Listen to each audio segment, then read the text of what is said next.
നമസ്കാരം, ഞാൻ സന്തോഷ് ആലപ്പാട്. ഇന്ന് ലോകത്തിൽ ഏറ്റവും കൂടുതൽ ചർച്ച ചെയ്യപ്പെടുന്ന ഒരു വിഷയമാണ് ദൈവികതയും സയൻസും, അല്ലെങ്കിൽ മിത്തോളജിയും സയൻസും. സയൻസ് പറയുന്നു ഞങ്ങളാണ് ഗുരുഭൂതന്മാർ, മിത്തോളജി പറയുന്നു ഞങ്ങളാണ്. ഇതിലാരെ നമ്മൾ വിശ്വസിക്കേണ്ടി വരും? കോടാനുകോടി വർഷങ്ങൾക്ക് മുമ്പ് കത്തിജ്വലിച്ചുകൊണ്ടിരിക്കുന്ന സൂര്യഗോളത്തിൽ നിന്ന് ഒരു കഷണം പൊട്ടി താഴേക്ക് ഒഴുകി കാറ്റിലൂടെ നാനാഭാഗത്തേക്കും പടർന്ന് മഴയിൽ തണുത്ത് വിറങ്ങലിച്ച് കോശങ്ങൾ രൂപാന്തരപ്പെട്ടു, അതിൽ നിന്ന് മനുഷ്യജന്മങ്ങളുണ്ടായി എന്നാണ് സയൻസ് പറയുന്നത്. അപ്പോൾ ഈ സൂര്യൻ എവിടെ ഉണ്ടായി? ഇനി അതുപോട്ടെ, മറ്റൊരു ഗ്രഹം ഉണ്ടായിരുന്നു, അതിൻ്റെ പേരാണ് ഭൂമി എന്നൊരു ഭാഷ്യം വേറെയുണ്ട്. അങ്ങനെയെങ്കിൽ ആ ഭൂമി എങ്ങനെയുണ്ടായി?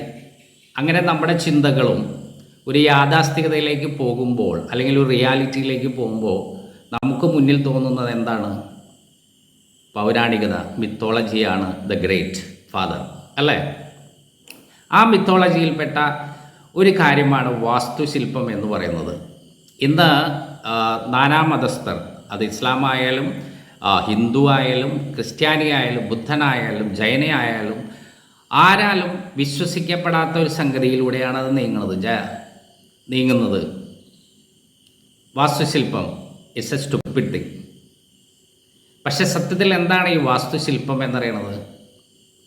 പൗരാണികതയിലൂടെ കടന്നു വന്ന വാസ്തുശില്പം എന്ന് പറയുന്നതിന് ഒരു സിമ്പിൾ ഡെഫിനേഷനുള്ളൂ: ഇറ്റ് ഈസ് എ സയൻസ്, അല്ലേ?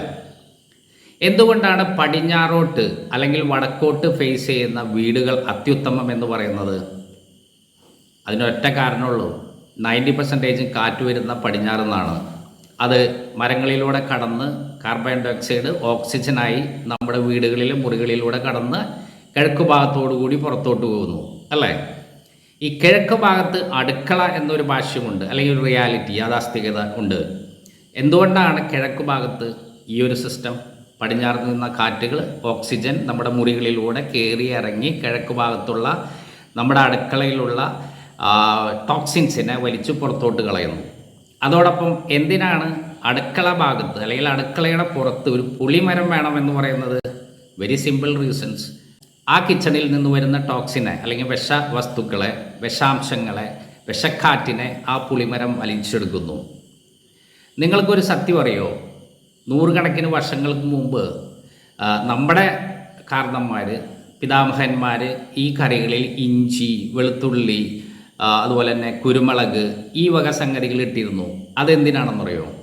നമ്മുടെ കറികളിലുള്ള വിഷാംശങ്ങളെ വലിച്ചെടുക്കാനും അതിൻ്റെ ഒരു 50% അംശം നമ്മുടെ ഉള്ളിലോട്ട് പോകുമ്പോൾ നമ്മുടെ വയറും അവൻ ക്ലീൻ ചെയ്തു തരും. എക്സാമ്പിൾ പറയുകയാണെങ്കിൽ ജിഞ്ചർ ഡൈജഷൻ പ്രോസസ്സിനെ സ്മൂത്ത് ആക്കുന്നു. പെപ്പർ ബ്ലഡിൻ്റെ ഫ്ലോ ശക്തി കൂട്ടുന്നു. ഗാർലിക് അവൻ ഗ്യാസിനെ വലിച്ചെടുക്കുന്നു, അല്ലേ? വാസ്തുശില്പം ഇറ്റ്സ് എ സയൻസ്. അതുപോലെ തന്നെ വടക്കോട്ട് നമ്മൾ പടിയിറങ്ങണത് ഏറ്റവും അത്യുത്തമം എന്ന് പറയപ്പെടുന്നത് എന്താണ്? It's a science. Magnetic attraction, north to south. അതുപോലെ നമ്മൾ ഉറങ്ങുമ്പോൾ തല തെക്കു ഭാഗത്ത് വെച്ചുറങ്ങണം എന്ന് പറയും. അതിൻ്റെ സയൻസ് എന്താണ്? തെക്കു ഭാഗത്ത് വെച്ചുറങ്ങുന്ന ഒരാൾ ഒബിയസ്ലി ഇറങ്ങുന്നത് കിഴക്കോട്ടായിരിക്കും. കിഴക്ക് സൂര്യദർശനം. അത് നിങ്ങളൊരു പുരാണ വൃത്തമായിട്ട് കാണണ്ട. കാരണം ഊർജം സ്രോതസ്സാണ് നമ്മുടെ സൂര്യൻ. സൂര്യനെ കണ്ടുണരാൻ നമുക്ക് സാധിക്കണം, ശരിയല്ലേ? അങ്ങനെ മിത്തോളജി ഈസ് എ റിയാലിറ്റി. ഇനി വാസ്തുശില്പത്തിൽ പറയുന്ന മറ്റൊരു കാര്യമുണ്ട്. വീട്, അതിനു മുമ്പിൽ ഒരു മുളമരം, അതല്ലെങ്കിൽ ഒരു ആര്യവേപ്പിൻ്റെ മരം പ്ലാന്റ് ചെയ്യാൻ പറയുന്നുണ്ട്. അതിൻ്റെ കാരണം എന്താ? That is one of the best oxygen releaser, അല്ലേ? ആൽമരം, മുള അല്ലെങ്കിൽ ആര്യവേപ്പ്. ഇപ്പോൾ ലേറ്റസ്റ്റ് സ്റ്റഡി പ്രകാരം ഏറ്റവും കൂടുതൽ ഓക്സിജൻ, കാർബൺ ഡൈ ഓക്സൈഡ് വലിച്ചെടുത്ത് ഓക്സിജനെ റിലീസ് ചെയ്യുന്നത് നമ്മുടെ പ്ലാവാണ് എന്നാണ് പറയപ്പെടുന്നത്. അതിൻ്റെ ഗവേഷണം നടന്നുകൊണ്ടിരിക്കുന്നു. So it is a science. പക്ഷെ ബേസ് ആര്?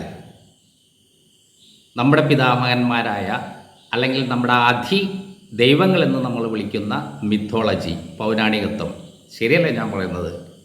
അതുകൊണ്ട് പ്രിയപ്പെട്ടവരെ, നിങ്ങളൊരിക്കലും മിത്തോളജിയായിട്ട് കണ്ട്, അല്ലേ, ഒരു ഇമാജിനേഷനായിട്ട് കണ്ട് അതിനെ തള്ളിക്കളയരുത്. Be with him same as science. Thank you so much.